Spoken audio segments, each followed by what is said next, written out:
Adolf Hitler एक ऐसा इंसान जिससे आज के समय में हर कोई नफरत करता है, जिसकी वजह से हजारों लाखों नहीं बल्कि करोड़ों जाने गई हैं। यही वह शख्स था जिसकी वजह से दुनिया को सबसे ज्यादा नुकसान पहुंचाने वाला वर्ल्ड वार शुरू हुआ। तानाशाह हिटलर के नाम का खौफ इतना ज्यादा था कि न केवल जर्मनी के लोग बल्कि पूरी दुनिया ही उसके नाम से कांपती थी। लेकिन दोस्तों, आज के समय में जिस हिटलर से पूरी दुनिया नफरत करती है, वह अपने समय में बहुत ही प्रभावशाली नेता था।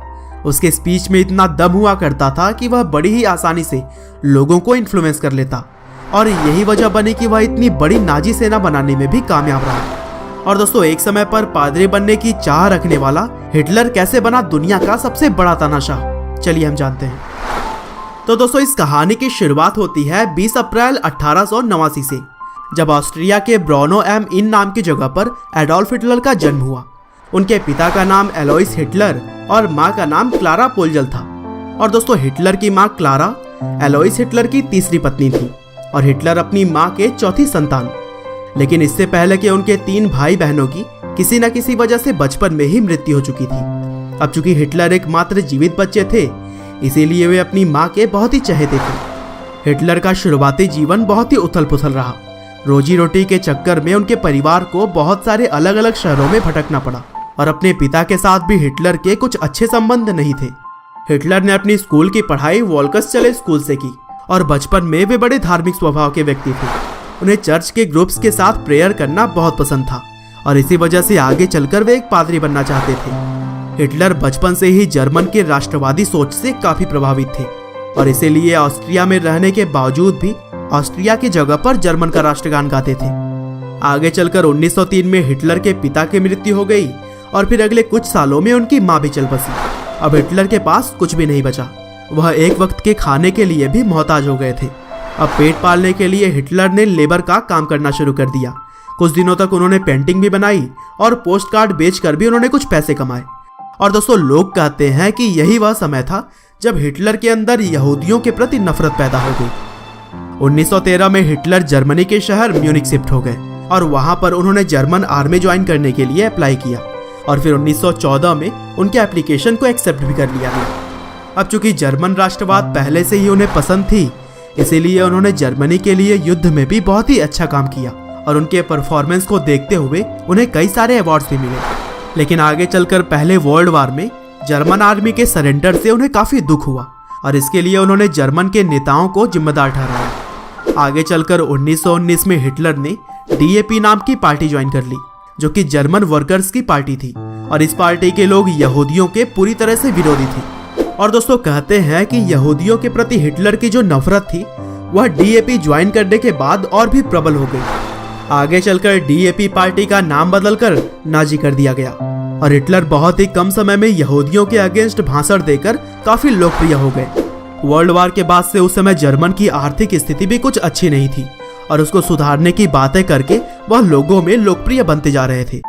इसी लोकप्रियता को देखते हुए उन्हें 1921 में नाजी पार्टी का चेयरमैन बना दिया गया। पहले विश्व युद्ध तक जिसे कोई भी नहीं जानता था, वह हिटलर अब काफी लोकप्रिय हो चुका था। 1923 में हिटलर ने उस समय की सरकार को गिराने का भी प्रयास किया, लेकिन उसमें वह असफल हो गया, और 1924 में राष्ट्रद्रोह के इल्जाम में हिटलर को 5 साल की सजा भी सुनाई गई। हालांकि 13 महीने ही उन्हें जेल में रखा गया, और इसी बीच उन्होंने मीन कैंप नाम की एक किताब लिखी। हिटलर के जेल से छूटने के बाद जर्मनी की आर्थिक स्थिति थोड़ी बेहतर हो चुकी थी, और इसीलिए अब हिटलर को कुछ ऐसा करना था जिससे कि वह लोगों की नजरों में एक बार फिर से आ सके। और यह मौका मिला उनको 1929 में, जब जर्मन स्टॉक मार्केट बुरी तरह से नीचे आ चुका था। लाखों लोगों को अपनी नौकरियों से हाथ धोना पड़ा, और बहुत सारे बैंक्स भी बंद हो गए। अब हिटलर देश की इकोनॉमी को पटरी पर लाने का वादा करके दोबारा से लोगों की नजरों में छा गया। हिटलर जिस सियासी जमीन की तलाश कर रहा था, वह अब उसको मिल चुकी थी।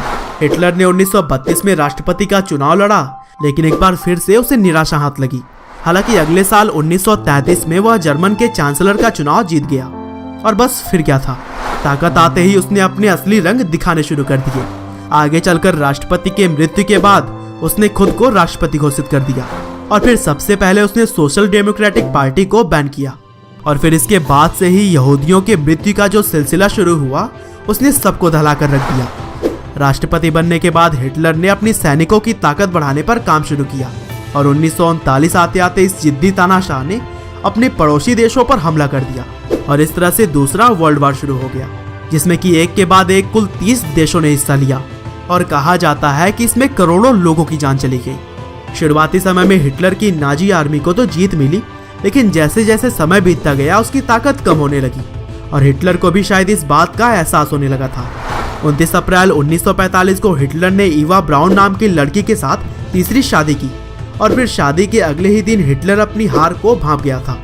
दूसरी सेनाएं उसके बहुत ही पास पहुंच चुकी थी और इसीलिए तानाशाह हिटलर ने खुद को गोली मार ली और उनकी तीसरी पत्नी ईवा ब्राउन ने भी अपनी जान दे दी। और दोस्तों, हिटलर की आत्महत्या के बाद से दूसरा विश्व युद्ध भी खत्म हो गया। कहते हैं कि आदमी कर्म से बड़ा होता है, लेकिन हिटलर के कर्मों की वजह से दुनिया में उसको 20वीं सदी का सबसे बुरा व्यक्ति माना जाता है। तो दोस्तों, यह थी कहानी दुनिया के सबसे बड़े तानाशाह हिटलर की। आपका